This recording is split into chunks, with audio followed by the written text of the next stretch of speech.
सुंदर सुर सजाने को साज बनाता हूँ, नौसिखिए परिंदे को बाज बनाता हूँ, चुपचाप सुनता हूँ सबकी शिकायतें, तब दुनिया बदलने की आवाज बनाता हूँ। इन पंक्तियों के साथ मैं अरुण कुमार आप सभी का आपके अपने यूट्यूब चैनल अभ्यास क्लासेस में बहुत-बहुत स्वागत करता हूं और आशा करता हूं दोस्तों आप सब बहुत अच्छे होंगे। आज मैं पुनः प्रैक्टिस सेट सेकंड लेकर आपके समक्ष प्रस्तुत हूं और इस प्रैक्टिस सेट के माध्यम से हम एसएसटी के टॉप 25 एमसीक्यूज के बारे में चर्चा करेंगे।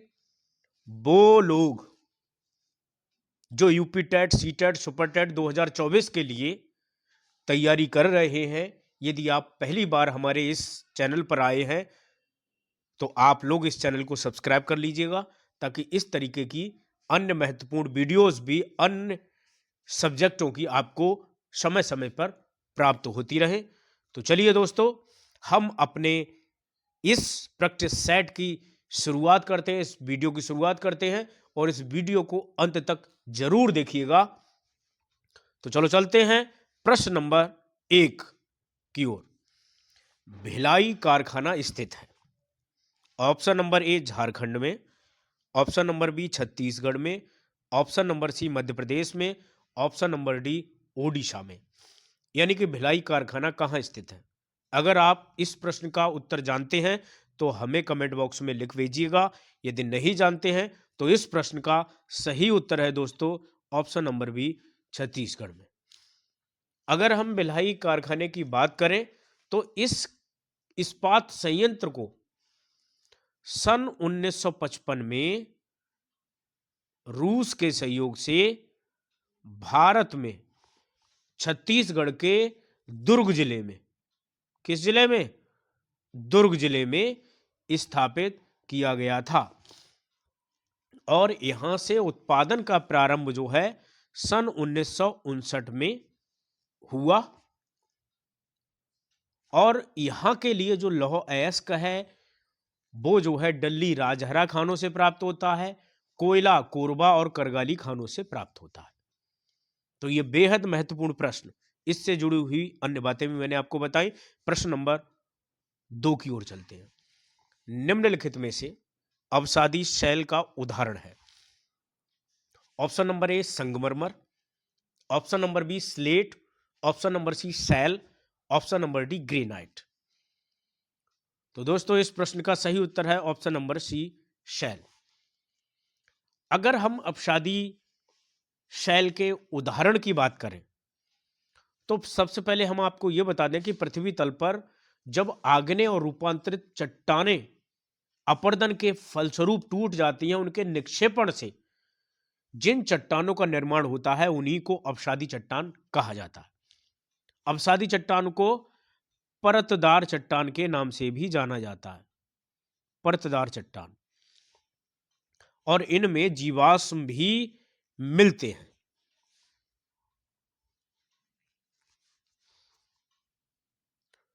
प्रश्न नंबर 3 की बात करें।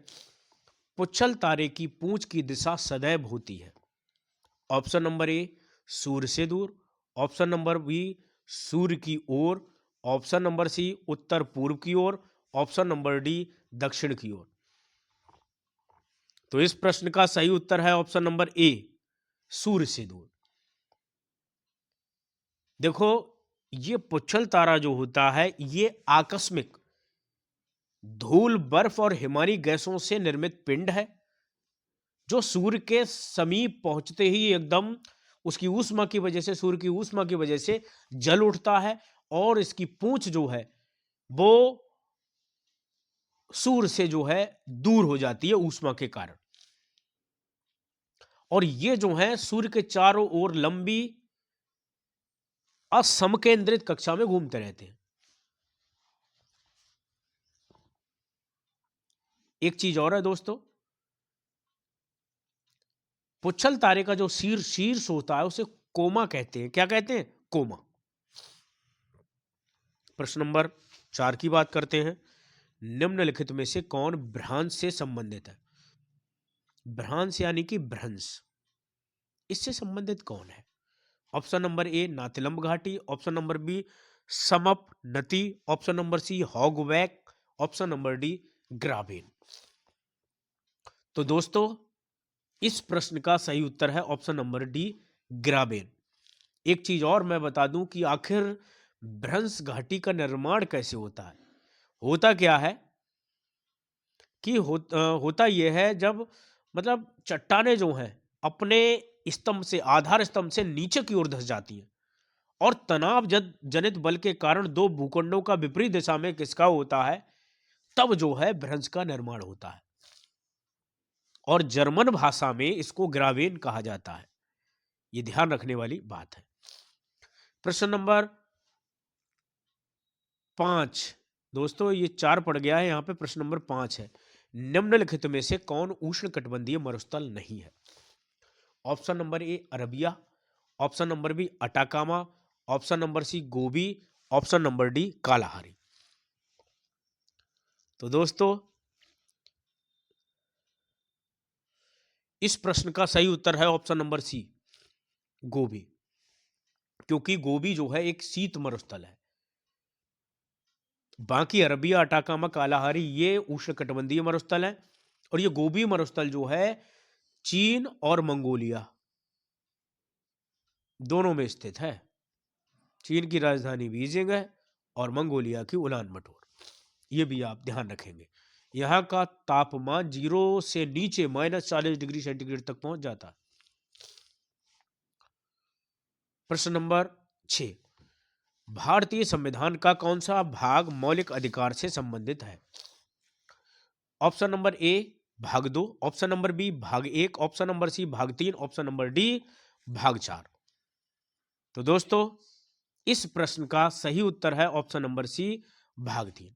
ये हमारे मौलिक अधिकारों से संबंधित है और मौलिक अधिकारों की बात की जाए तो ये संख्या में 6 हैं। अनुच्छेद 12 से लेकर अनुच्छेद 35 तक इनका जिक्र हमारे संविधान के भाग 3 में किया गया है। अगर हम मौलिक अधिकारों की बात करें, सबसे पहला है समता का अधिकार जो अनुच्छेद 14 से लेकर अनुच्छेद 18 तक है। दूसरा है स्वतंत्रता का अधिकार जो अनुच्छेद 19 से लेकर अनुच्छेद 22 तक है। तीसरा है शोषण के विरुद्ध अधिकार जो अनुच्छेद 23 और अनुच्छेद 24 में है। चौथा है धार्मिक स्वतंत्रता का अधिकार जो अनुच्छेद 25 से लेकर के 28 तक है। पांचवा है संस्कृति एवं शिक्षा संबंधी अधिकार जो अनुच्छेद 29 और 30 में दर्शाया गया है जिसको। और सबसे आखिरी यानी कि छठवां है संवैधानिक उपचारों का अधिकार जो अनुच्छेद 32 में है। प्रश्न नंबर 7, पंचायती राज को सुदृढ़ करने हेतु निम्न में से कौन सा भारतीय संविधान संशोधन किया गया? ऑप्शन नंबर ए 44वां संशोधन, ऑप्शन नंबर बी 42वां संशोधन, ऑप्शन नंबर सी 73वां संशोधन, ऑप्शन नंबर डी 86वां संशोधन। तो दोस्तों इस प्रश्न का सही उत्तर है ऑप्शन नंबर सी 73वां संविधान संशोधन जो कि सन 1992 में किया गया और इसको 1993 में लागू कर दिया गया।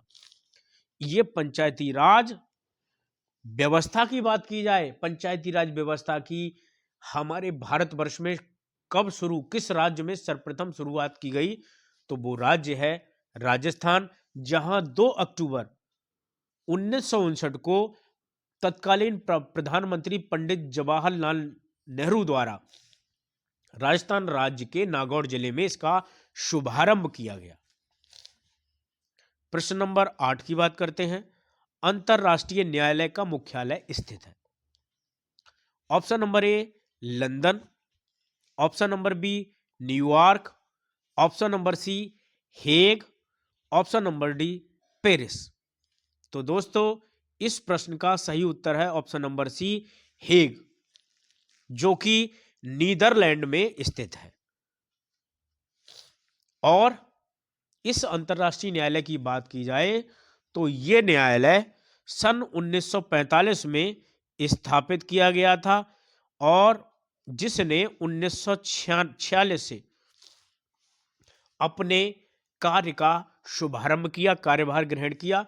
और जरूरी बात यह है, इसमें कुल मिलाकर के 15 न्यायाधीश होते हैं, जिनका कार्यकाल जो है 9 वर्ष का होता है। अगर इनके चुनाव वाली बात आए तो हमारी जो संयुक्त राष्ट्र संघ है उसका एक हिस्सा है संयुक्त राष्ट्र महासभा और सुरक्षा परिषद, ये दोनों मिलकर के इसके न्यायाधीशों का चुनाव करते हैं। भारत की ओर से अगर प्रतिनिधित्व की बात की जाए इसमें अंतर्राष्ट्रीय न्यायालय में, तो कौन कौन व्यक्ति रहे हैं जिन्होंने वहां न्यायाधीश के पद पर सुशोभित किया है उन्होंने, तो वो हैं सर बेनेगल राव, नागेंद्र सिंह, रघुनंदन स्वरूप पाठक, दलबीर भंडारी।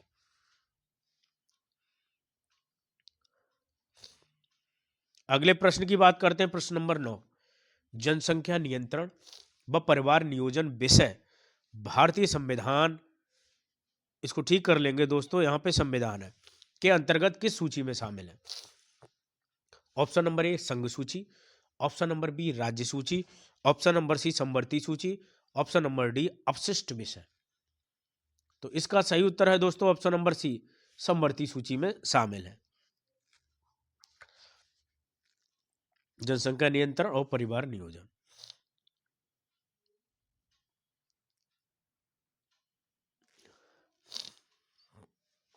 प्रश्न नंबर 10 की बात करें, निम्न में से कौन सा निदेशक सिद्धांत विदेश नीति से संबंधित है?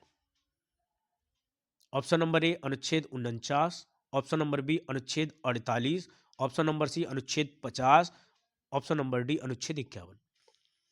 तो दोस्तों इस प्रश्न का सही उत्तर है ऑप्शन नंबर डी अनुच्छेद 51। देखो अनुच्छेद 51 जो है ये नीति निर्देशक सिद्धांत के अंतर्गत विदेश नीति से संबंधित है, यानी कि अंतर्राष्ट्रीय शांति और सुरक्षा की अभिवृद्धि करना तथा राष्ट्रों के बीच न्यायपूर्ण और सम्मानपूर्ण संबंधों को बनाए रखना, ये भी नीति निर्देशक सिद्धांत के अंतर्गत आता है।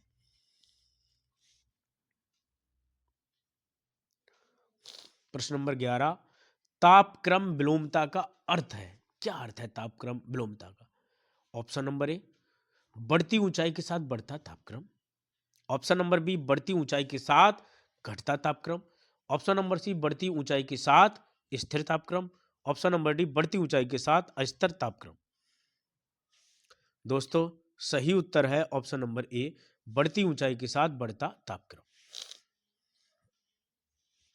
प्रश्न नंबर 12, निम्न जलाशय में से कौन रिहंद परियोजना से संबंधित है? यानी कि जलाशय हैं, इनमें से कौन रिहंद परियोजना से संबंधित है उसका नाम बताना है। ऑप्शन नंबर ए है Govind Vallabh Pant Sagar, option number B Gandhi Sagar, option number C Jawahar Sagar, option number D Govind Sagar. सही उत्तर है दोस्तों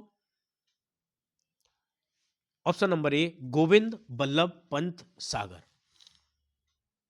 देखो ये रिहंद परियोजना है, सबसे पहले आपको ये पता होना अति आवश्यक है किस नदी पर बनाई गई है दोस्तों, तो ये सोन नदी पर बनाई गई है। रिहंद परियोजना किस नदी पर है? सोन नदी। और इसके पीछे जो है गोविंद वल्लभ पंत सागर नामक एक कृत्रिम झील बनाई गई है, यह भारत की सबसे बड़ी कृत्रिम झील है और यह जो है मध्य प्रदेश और उत्तर प्रदेश की सीमा पर स्थित है।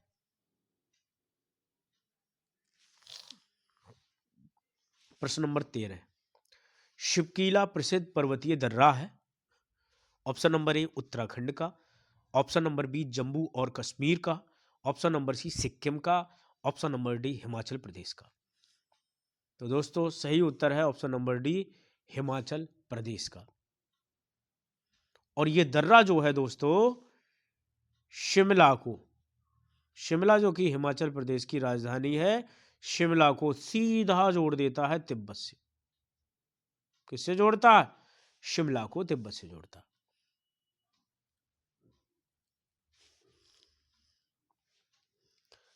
प्रश्न नंबर 14, सामाजिक अध्ययन के अध्यापक को विषय वस्तु के साथ साथ होना चाहिए।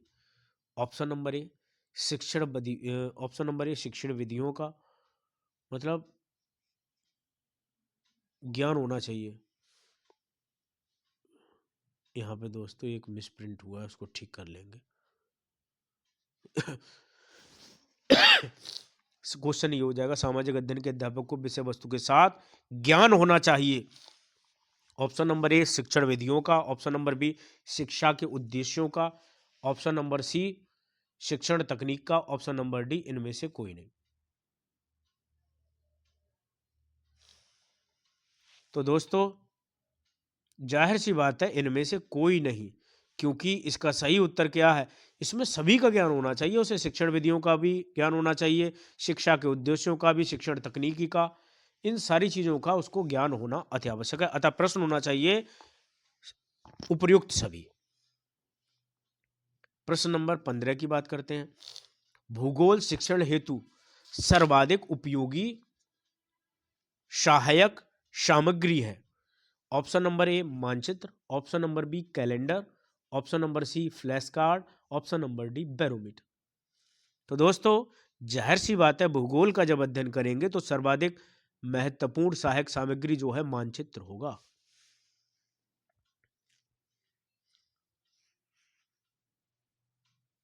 मानचित्रों की बात करें तो एक भौतिक मानचित्र होता है, एक थीमेटिक मानचित्र होता है। भौतिक मानचित्र की बात करें तो पृथ्वी की प्राकृतिक आकृतियां जैसे पर्वत, पठार, नदियां, मैदान, महासागर, इनको दर्शाने के लिए जिस मानचित्र का इस्तेमाल किया जाता है उसे भौतिक या उच्चावच मानचित्र कहते हैं।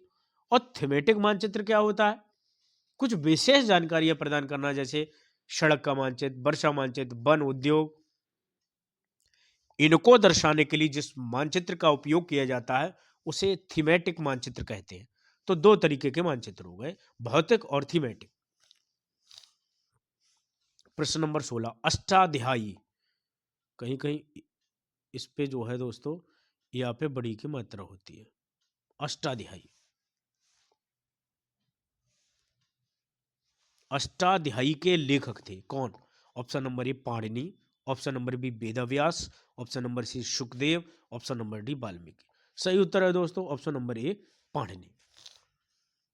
प्रश्न नंबर 17 दूसरी बौद्ध संगीति का आयोजन किसके राज्यकाल में हुआ था? Option number A Mahapadmananda, option number B Udayabhadra, option number C Shishunaga, option number D Kalashoka.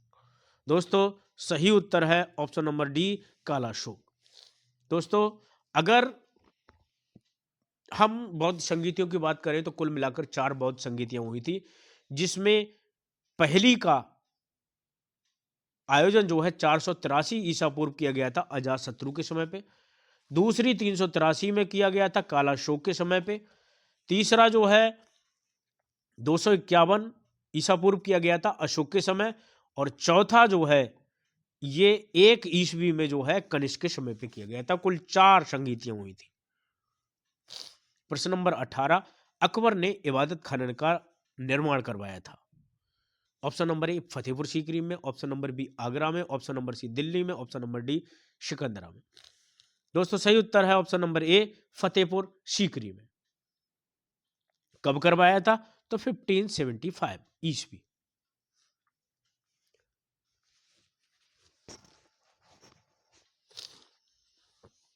यहां क्या था, इस इबादत खाने में अकबर विभिन्न धर्मों के विद्वानों के साथ चर्चा किया करता था। प्रश्न नंबर 19 आर्य समाज की स्थापना हुई थी। ऑप्शन नंबर ए 1870 ईस्वी में, ऑप्शन नंबर बी 1865 ईस्वी में, ऑप्शन नंबर सी 1875 ईस्वी में, ऑप्शन नंबर डी 1880 ईस्वी में। सही उत्तर है दोस्तों ऑप्शन नंबर सी 1875 ईस्वी में। कहां हुई थी? मुंबई में। किनके द्वारा? स्वामी दयानंद सरस्वती। प्रश्न नंबर 20 की बात करते हैं। निम्न में से कौन काकोरी कांड से संबंधित नहीं है? Option number A Rajendra Lahiri, option number B Ramprasad Bismil, option number C Ashfaq Ulla Khan, option number D Surya Sen. कौन संबंधित नहीं है? तो सही उत्तर है ऑप्शन नंबर डी सूर्यसेन। बाकी राजेंद्र लाहिड़ी, राम प्रसाद बिस्मिल, अशफाक उल्लाह खां, ये काकोरी कांड से संबंधित हैं। और काकोरी जो है, काकोरी जो कांड जो हुआ था, ये 9 अगस्त 1925 को हुआ था, जिसमें अंग्रेजों द्वारा जो खजाना हिंदुस्तान से बाहर ले जाया जा रहा था, उसको लूटा था इन क्रांतिकारियों ने।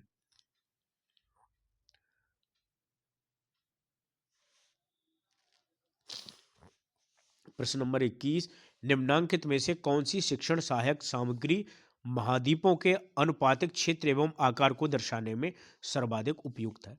ऑप्शन नंबर ए, विश्व का प्राकृतिक मानचित्र। ऑप्शन नंबर बी, विश्व का राजनीतिक मानचित्र। Option number C, globe. Option number D, इनमें से कोई नहीं। सही उत्तर है दोस्तों ऑप्शन नंबर सी, ग्लोब। प्रश्न नंबर 22 की बात करते हैं। भूगोल शिक्षण की उपयुक्त विधि है।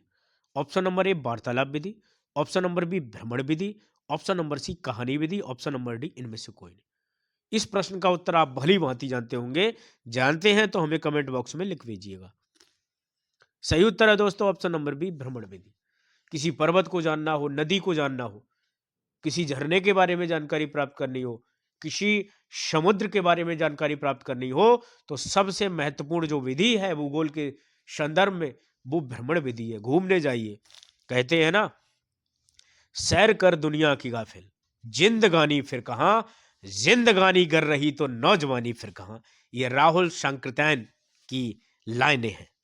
तो भ्रमण विधि जो है भूगोल शिक्षण की सर्वाधिक उपयुक्त विधि है।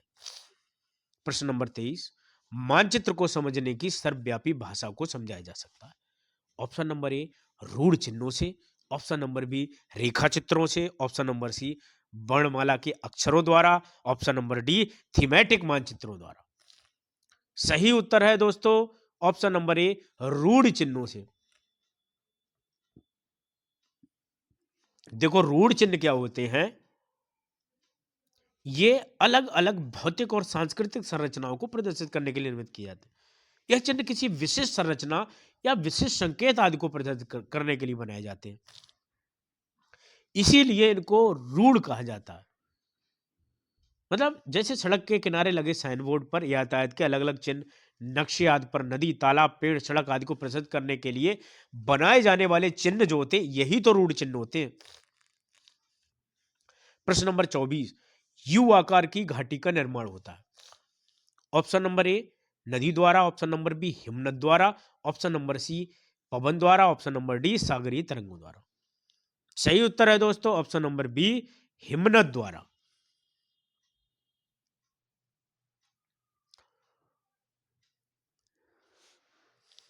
प्रश्न नंबर 25, ऑस्ट्रेलिया की राजधानी है दोस्तों। Option number A, Canberra. Option number B, Sydney. Option number C, Melbourne. Option number D, Beijing. सही उत्तर दोस्तों इसका है, ऑस्ट्रेलिया की राजधानी है कैनबरा। तो दोस्तों इस तरीके से ये 25 आपके लिए अति महत्वपूर्ण प्रश्न थे। और यदि आपको ये वीडियो पसंद आई हो तो इसको लाइक कीजिएगा, शेयर भी कीजिएगा और कमेंट बॉक्स में भी थोड़ा लिख भेजिएगा, जिससे कि हम लोग भी ये समझ सकें आप लोग हमसे जुड़े हुए हैं। वीडियो देखने के लिए आपका बहुत बहुत आभार, बहुत बहुत धन्यवाद।